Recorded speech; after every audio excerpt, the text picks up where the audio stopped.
I also want to thank Indiana Senator Jim Banks, Wisconsin Senator Ron Johnson, North Dakota Senator Kevin Kramer, and South Carolina Congressman Sherry Bakes, and Florida Congressman Aaron Bean. And I also want to thank three people in the audience.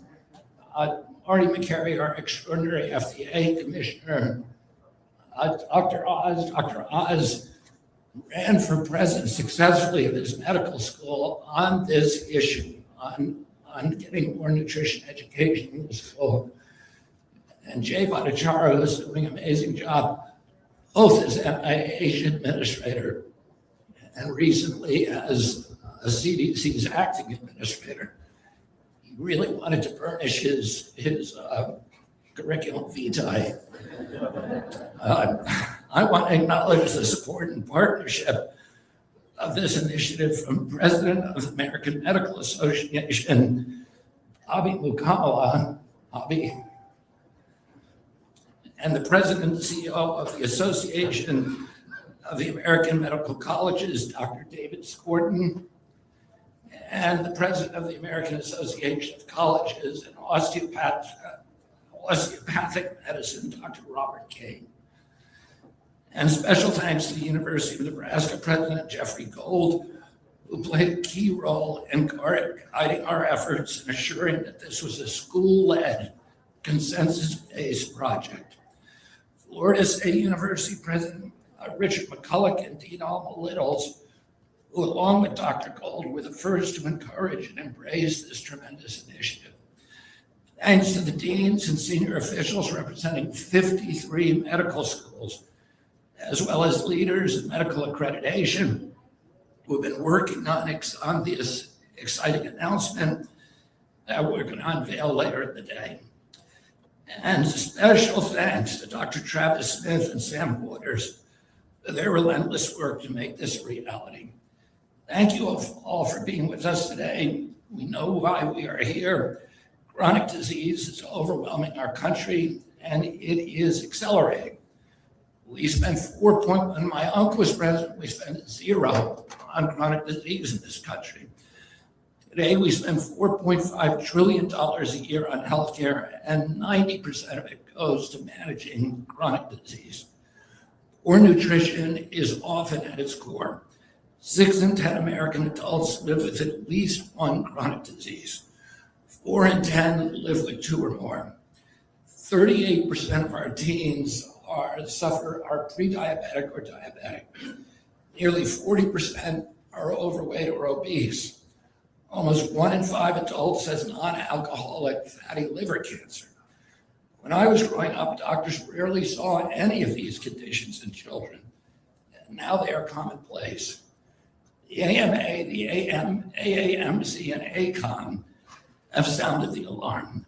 Medical education must teach the science of nutrition.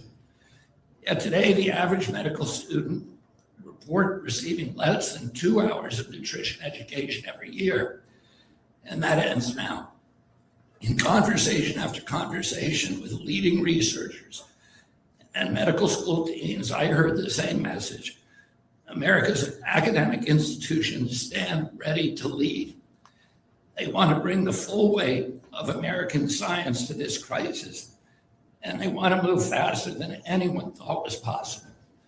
Our doctors are among the most dedicated and professional in this country.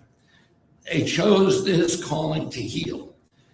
The leaders in this room are not the obstacles to reversing chronic disease. They are the solution. Today's announcement strengthens the doctor-patient relationship. It equips physicians to work hand in hand with dietitians and other health professionals. And it shifts our system toward prevention instead of perpetual prescriptions, with the promise to lower healthcare costs in the process and to give us higher quality and better health. To accelerate this effort, HHS will invest $5 million through a multi-phase NIH Nutrition Education Challenge, thanks to the leadership of Jay Bhattacharya. We will support curriculum development and fund clinical training in gold standard science.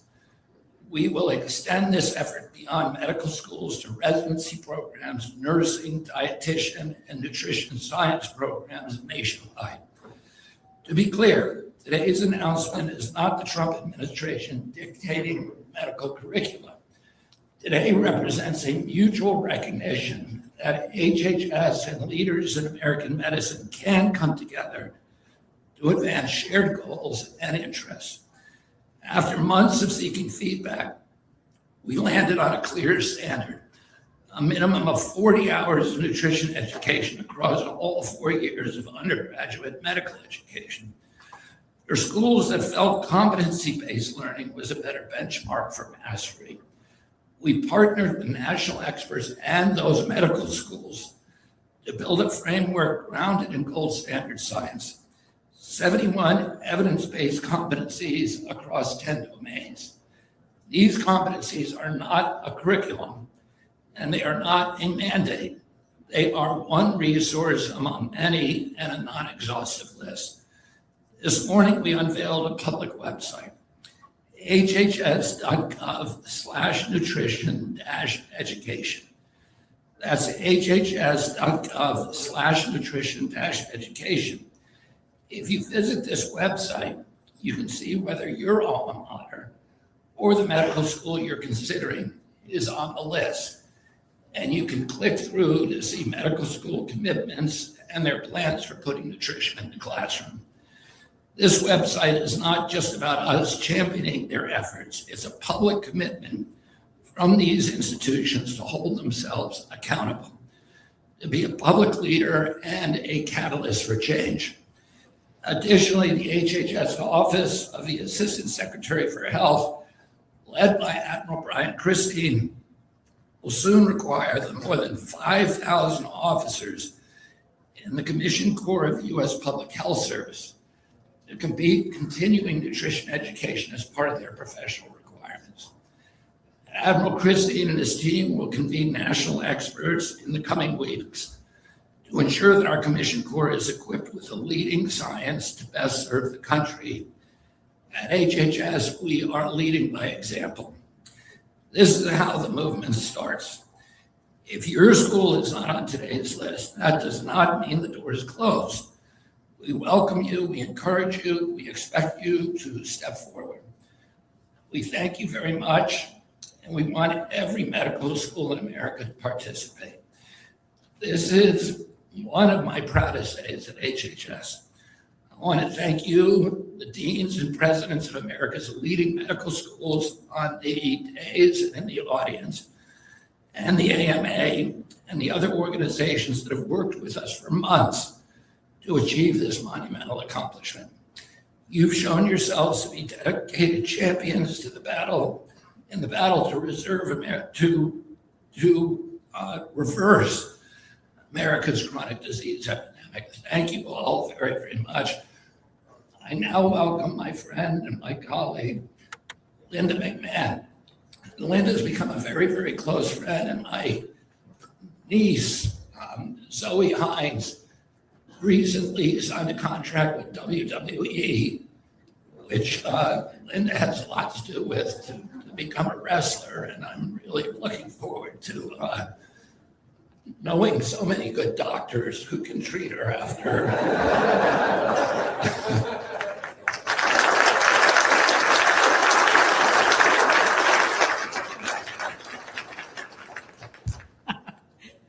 Not the segue I expected, but then we never know with Secretary Kennedy. So thank you so much, Bobby. It's a pleasure for me to be here this morning. And hello, everyone. It's an incredible honor to join you as we celebrate this major commitment to reforms that will reshape America medical training for generations to come.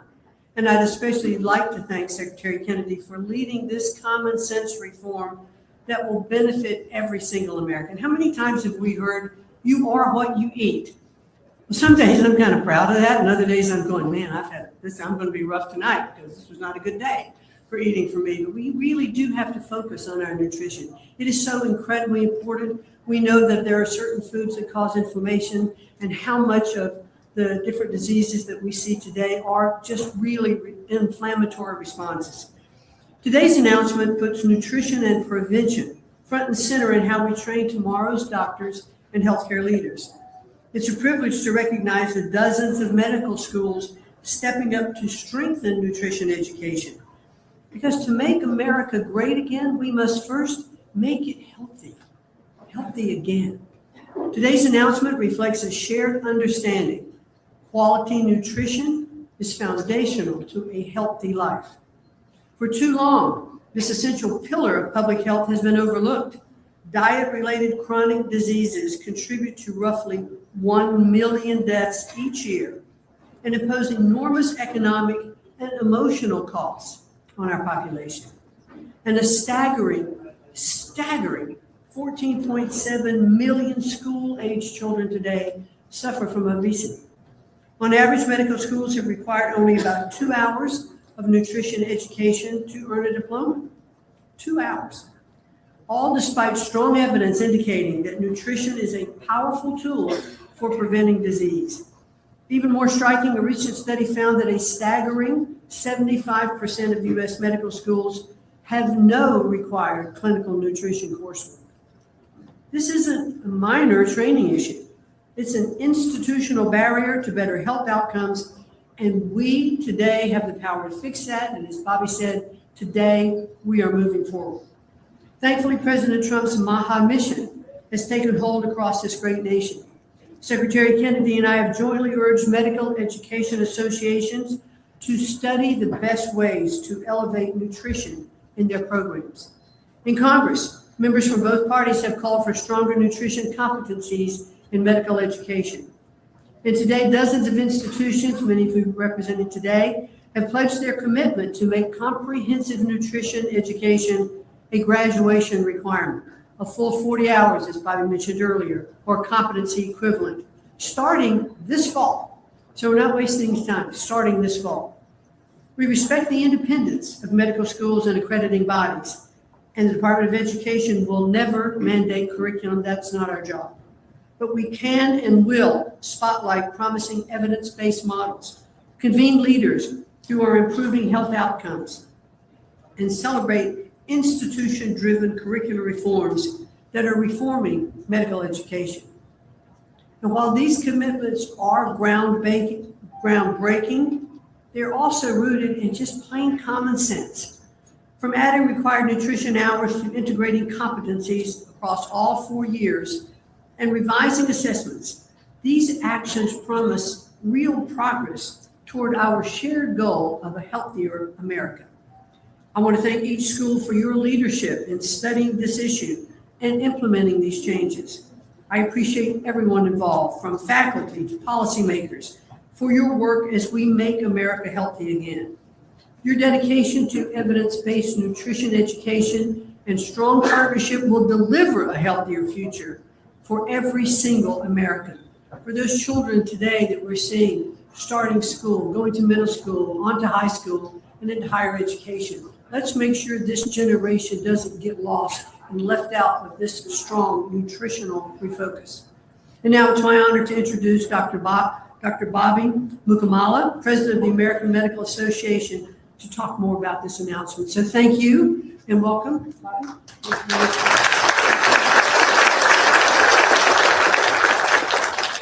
Well, thank you, Secretary McMahon, Secretary Kennedy, for your leadership in bringing attention and action to this issue.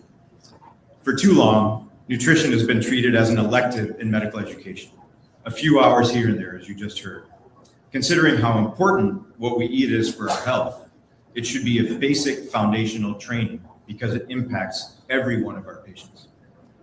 So at the AMA, we know that improving the health of our country means more than breakthrough drugs and new technology. It means giving physicians the tools to help patients prevent disease in the first place. The science is pretty darn straightforward. Poor diet, highly processed foods that are high in sodium and added sugar is one of the drivers of chronic disease, diabetes, heart disease, obesity, and even some cancers.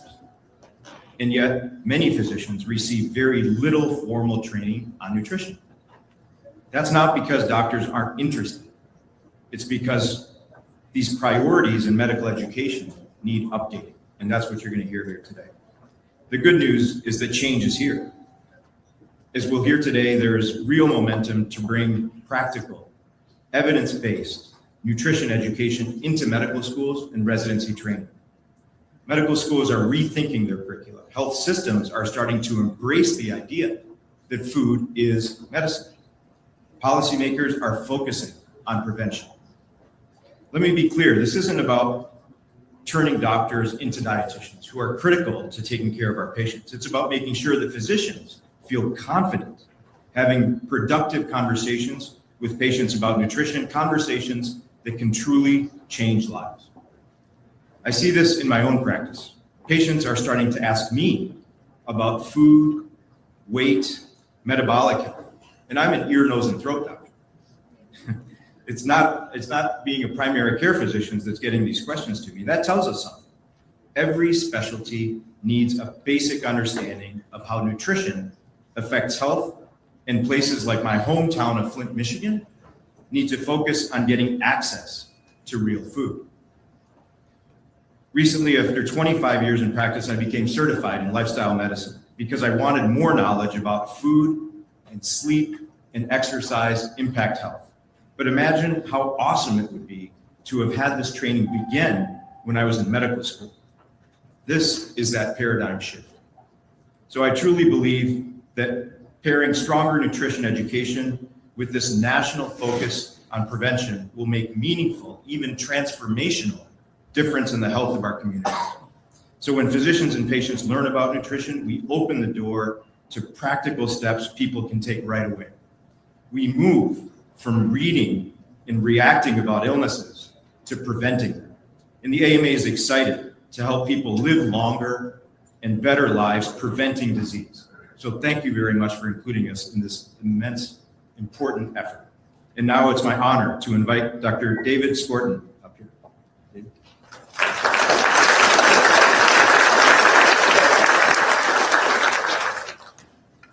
Thank you, Bobby, and good morning, everyone.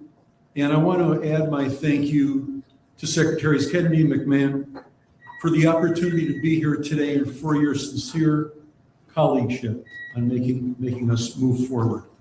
We value our partnership with HHS and education and working to make nutrition a meaningful and lasting part of medical education. This is a great example of an area where alignment between government and academic medicine can drive real impact for patients. I also want to thank our AAMC member medical schools that are here today. Just quickly raise your hand if you're representing a medical school here today. You can see all these folks who are here. Yes, thank you. The Association of American Medical Colleges, marking our 150th anniversary, represents all the accredited entity granting medical schools and about 500 academic health systems and teaching hospitals. And we want to improve the health of people everywhere, and this is a very important way to do that. At the AAMC, we often take on critical efforts in tandem with others, and such is the case here today.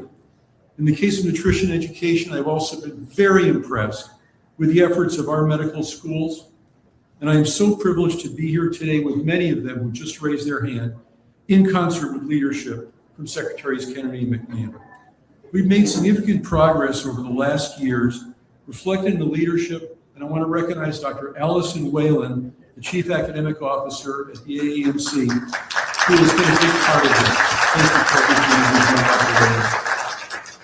Earlier last fall, Dr. Whalen put out a call to our members, medical schools, and academic health systems to reflect on where and how nutrition can be meaningfully strengthened in their curricula.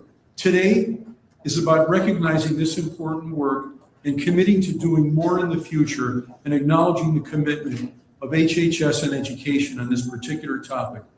I thank you, Secretary Kennedy, for the privilege of direct personal discussions that we've had. I know how important this is to you and to our leaders across the country. This will be a prominent part of all of your legacies as educators and leaders. Institutions are finding thoughtful, tailored ways to expand nutrition education, approaches that will work best for their learners, for the faculty, and most importantly, for the communities they serve. I'm very encouraged by the momentum we're seeing, and we look forward to continuing to work along with HHS and the Department of Education to build on this progress and ensure that nutrition remains an ever-evolving core part of how we train the next generations of physicians. And now it's my honor to introduce my friend and counterpart, Dr. Robert Kane, who is the CEO and president of the American Association of Colleges of Osteopathic Medicine, because together, these are the physicians who are going to make this difference. Dr. Kane.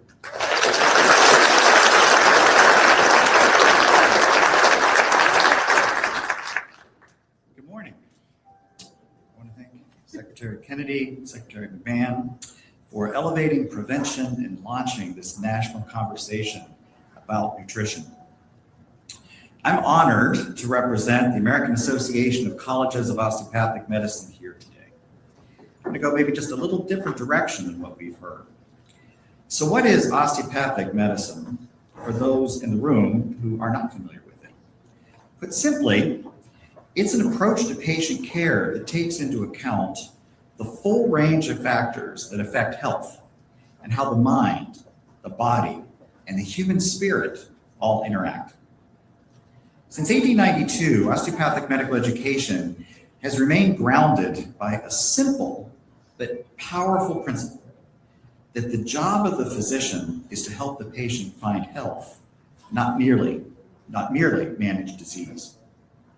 We teach our students that lifestyle, environment, and social conditions influence health just as powerfully as prescriptions and procedures. Today, our colleges educate more than 38,000 future physicians in this philosophy.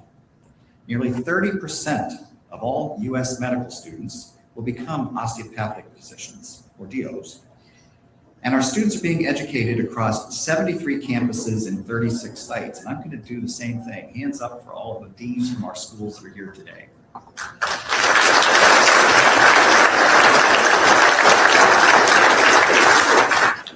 More than half of our campuses are located in rural and underserved communities where prevention matters most.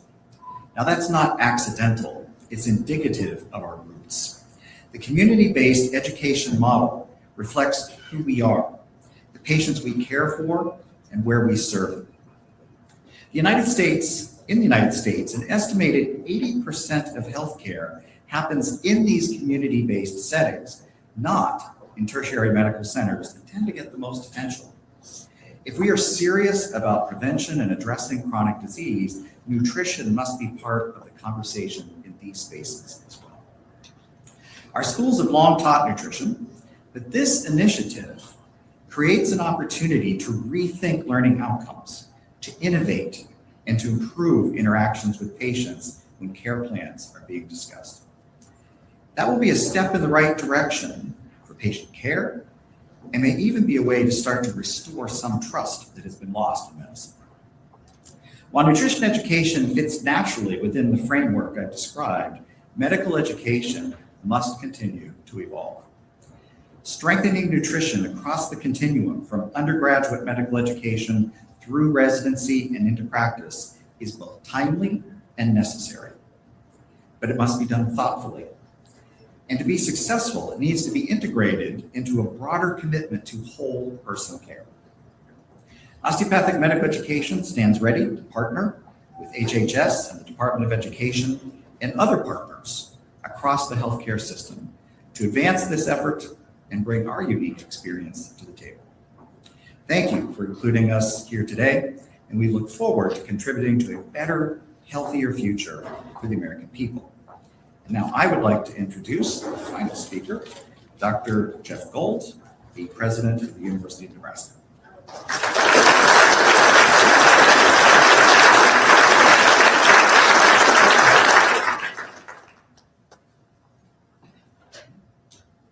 Well, good morning, and thank you so much for the opportunity to share some thoughts with you on this historic day. As you heard, I'm Jeff Gold, and I have the honor of serving as the president of the University of Nebraska. However, it is not in that role that I address you today, or I would be speaking about intercollegiate athletics. That's tomorrow. I I'm not speaking to you as a former member and chair of the board of the LCME or of the ACGME that accredit undergraduate and graduate medical education, or as the dean of a medical school or the chancellor of an academic medical center. But I am speaking to you today as a parent and as a grandparent who cares deeply about the future of our nation, our children, our adults, and overall the health that we can look forward to in the future. And I'm truly honored to participate today. It has always been the goal of healthcare professionals to not just treat, but to prevent disease. To prevent disease not only in individuals, but in communities, and today across our great nation. Much of our health is a gift from our parents, that is the genetic code that we carry, which may create risk, predisposition, or even some outcomes. But the environment and lifestyle personal decisions frequently determine the timing, the severity, and the total outcome of what that may be. The team-based system of physicians, nurses, pharmacists, therapists, and so many others work hand in hand with our patients and their families and the communities, and not just our medical schools, but our undergraduate colleges, our K through 12 systems, our early childhood programs together to focus on health and wellness. Today marks a historic time that the importance of lifestyle decisions that relate to nutrition, exercise, tobacco, alcohol, sleep, and so many others will be surfaced and continue to be focused on. And please know that all of these are critical, they're all interconnected, and they're all predominantly lifestyle decisions. So today we are addressing an important component of that, which is how and what medical students learn. Evidence-based content is core to this process. As scientific discovery evolves, so does what we teach and how we teach. The future physicians of today learn best from a combination of didactic learning in the classroom, from experienced instructors, physician faculty, biochemists, nutritionists, dietitians, and others. But they learn also from clinical practice observations. You know, there's an old saying as a medical student dean, students learn what they see much more than they learn what they watch in the classroom, read in textbooks, and other things. So how clinicians treat our patients, both inpatients and outpatients, is critically important. And then they learn from direct hands-on experience, and they practice, and they practice, and they practice. Sometimes they practice on me. So how their knowledge and skills are evaluated is also critically important, because that's what competency-based education is all about. You teach, they learn, and they do it over and over again, and then you measure the outcomes. And competency-based education is the state of the art. So let me give you an example, if I may. Playing a musical instrument, which I don't, just to be really clear. But let's say one wanted to learn how to play the violin. You can read all the textbooks and journal articles you want. You can watch the videos. You can go to any number of concerts and performances, meet even the best players in the world. But until you are guided and have independent practice, periodic recitals, and assessment, it doesn't really stick, and you never really become the true professional that you need to be. So the process was to identify subject content experts, to have a burning platform, which we clearly do, a critical need, and then identify the long and short-term desired outcomes. So the short-term outcomes, of course, are to enhance knowledge and skill, to enhance diagnosis, treatment of malnutrition and other lifestyle-related illnesses, to identify curricular-based content that is foundational with quality, experience, and is evidence-based, to determine the best instructional modalities, because truthfully, medical students learn differently today than they did when I was a medical student, which was roughly when the dinosaurs roamed the earth. Some of us can reflect on that on this great podium today. And then to measure individual, institutional, community, and system-wide outcomes. And then to rinse and repeat and repeat and repeat. and to scale this from a single learner to a community to a national system of participation. This process, given the complexity of a medical education, typically takes years to complete. It requires the partnership of the accrediting bodies of both the UME and the GME and the CME communities. And I'm proud to tell you that with the leadership of the secretaries and so many others, that this is done in a matter of months and will be implemented as early as this coming fall. So in sum, I would tell you that this is truly a historic day, and I am incredibly honored to be standing with you and to play even a very, very small role in this process. Thank you very much for this opportunity.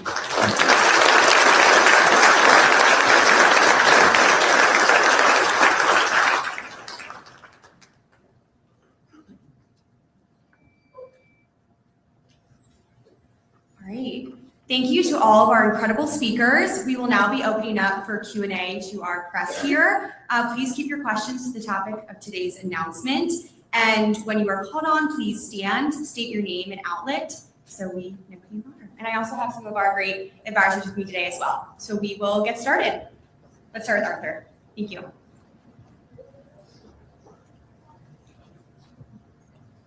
Arthur Jones II, ABC News. Secretary Kennedy, medical experts suggest that nutrition education coupled with physical activity is key to combating the chronic disease crisis. Are there any physical activity or education components to this framework? And since we're at education event, Secretary McMahon, you've been in office for 1 year this week. President Trump has directed to move special education services to this agency, the Department of Health and Human Services. Has that started? And can you give us an update on that?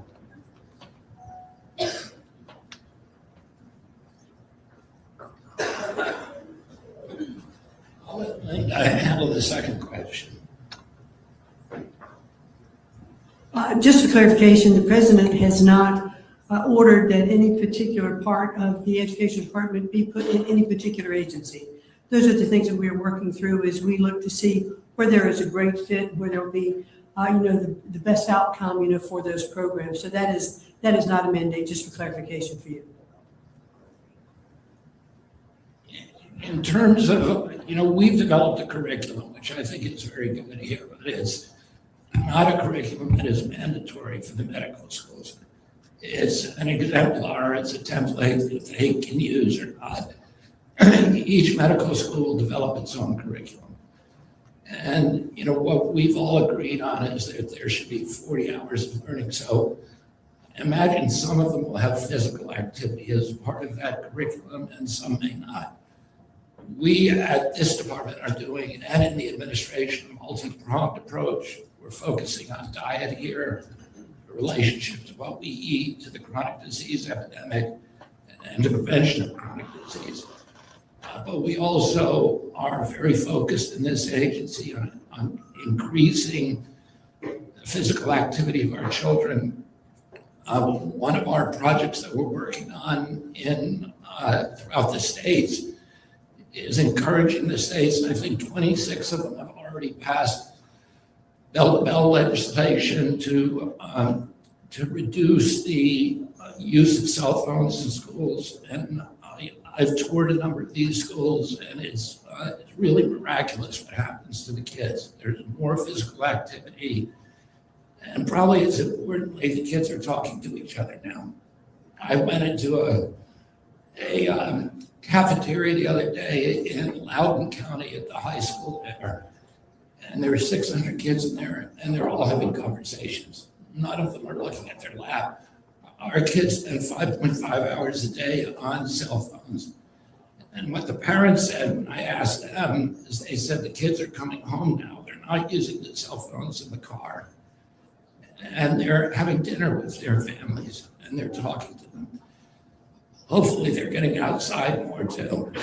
We also have the Presidential Council on Physical Fitness, which will be in schools in over 50 states by the autumn. And that is specifically focused on increasing physical fitness in our children.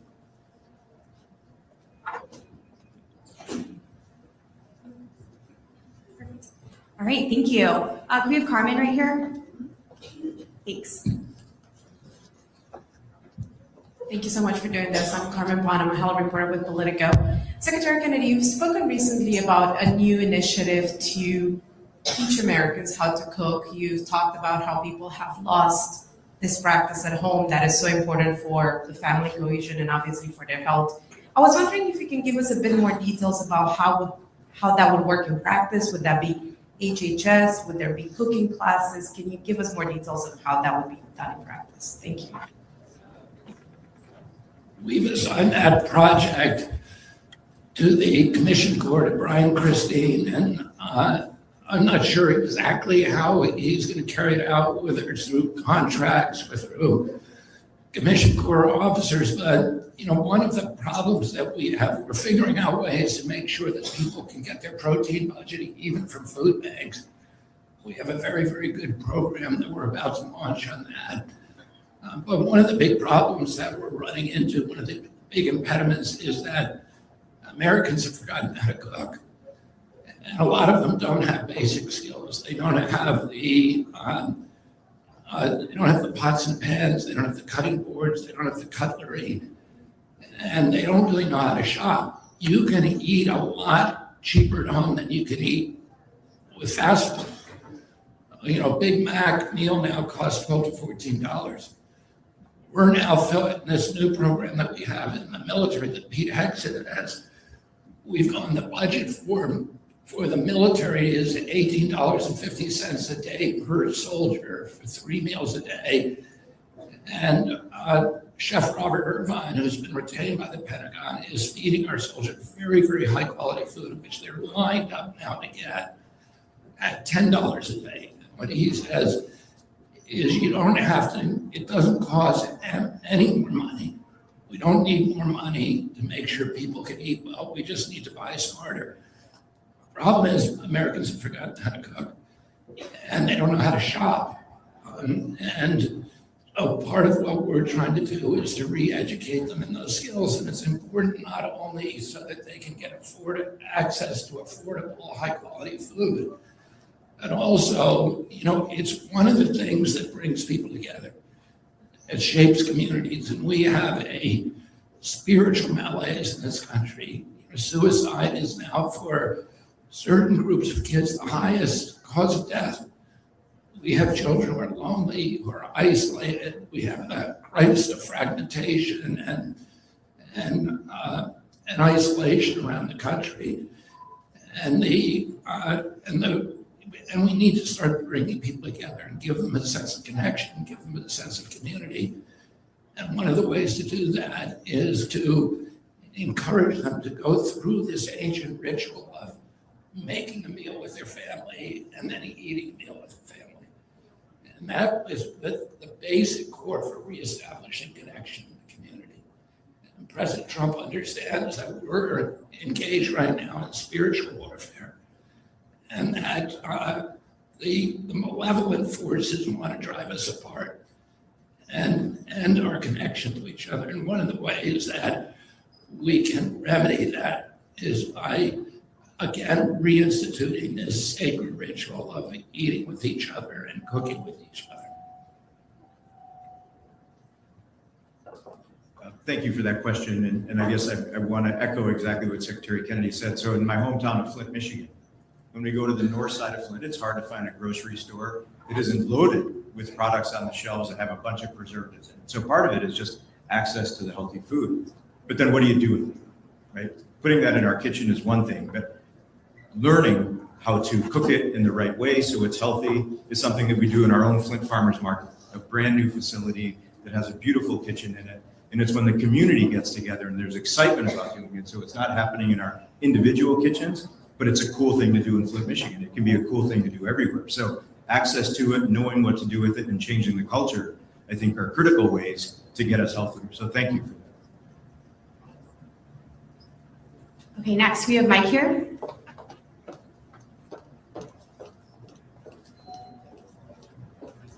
Hey there, Mike Bender with the New York Times. Secretary, you've mentioned before that schools without sufficient nutrition education may face funding cuts. I'm wondering if that is still on the table And if you would like to propose similar changes to the medical school curriculum as it relates to vaccinations. Today's announcement is purely about a celebration, so this is purely highlighting the leadership of the schools and putting a megaphone behind their efforts. So, just to add, the issue of medical education, right? This is a 100% issue in polls. This is something that was clearly discussion from MAHA voters that we felt very compelled to push. I want to say what this event represents today is the result of hundreds and hundreds of conversations and good faith dialogue with people on the stage. And something I think that's become very clear to HHS is there's big dramatic things that we can work together across the medical system between Secretary Kennedy, the administration, and leaders of the medical industry on areas of common agreement. And everyone on the stage, and frankly, everyone we have talked to in the medical industry, medical schools, AMA, WWMT, they agree, as they've said today, that the medical system has produced absolute miracles that's contributed to the innovation over the past 100 years that we could have never dreamed of, life expectancy increases. But we have an issue today where there has been a cascade of chronic disease, where 90% of this building's budget, and this building oversees the largest budget of any government in human history, is chronic disease that are tied to preventable lifestyle factors to a large degree. And that has been a lesson for us, and it's been a learning experience. There's real areas of common agreement. So there's no coercion coming from here. We're outside of the political campaign arena. We are rolling up our sleeves, working together. This is the start. And what we hope, and I think everyone on the stage hopes, is the result of additional impactful initiatives that we can work on together. And that is the energy that HHS and the White House is bringing to this. Okay, great. We'll take one more. We have any? Right here in the corner. Thanks.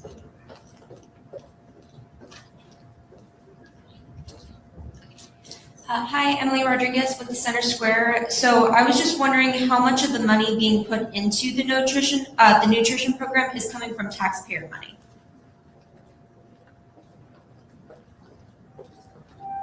The NIH commitment?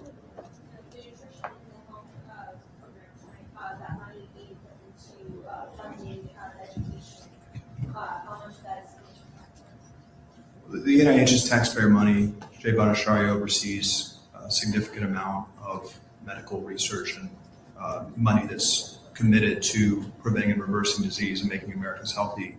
So that's one tier of a commitment that Director Bhattacharya has made to steer the NIH and work with the medical community. I think strongly agrees with this message to use the NIH, those taxpayer appropriated dollars, to prevent and reverse disease. So yes, it's taxpayer money, and I think it's very clear from the administration. And another example of, I think, great alignment with people on the stage that we want to figure out how to use that money to spur curiosity and spur solutions to reverse the root cause of chronic disease. Great. Thank you everyone for coming, and thank you to all of our incredible speakers. Have a great day.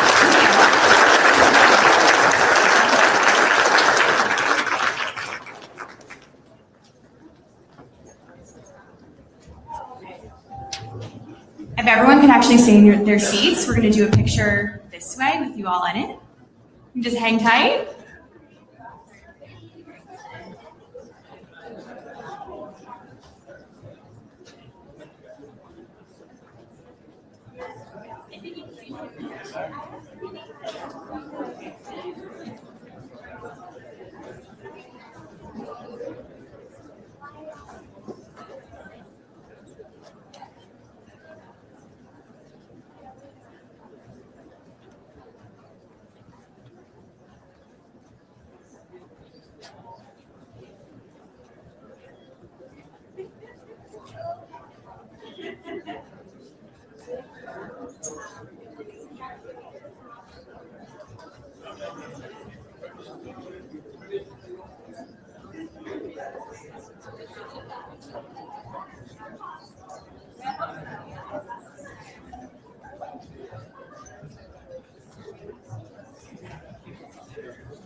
Can everyone please stand up for us?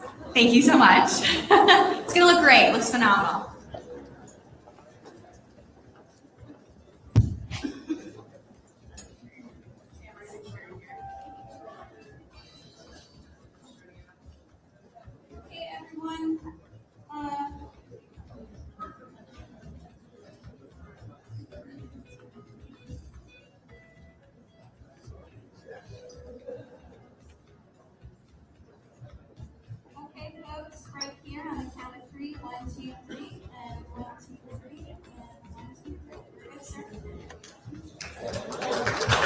Thank you so much again.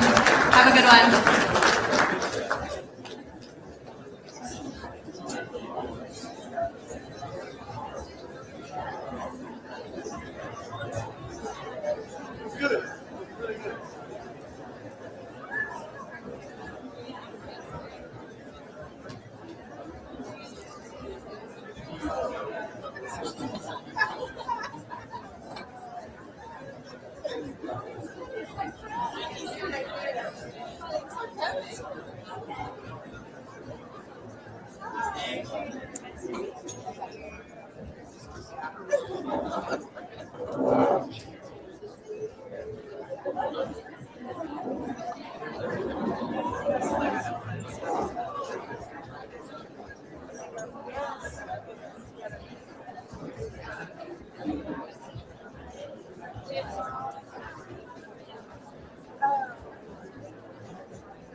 Next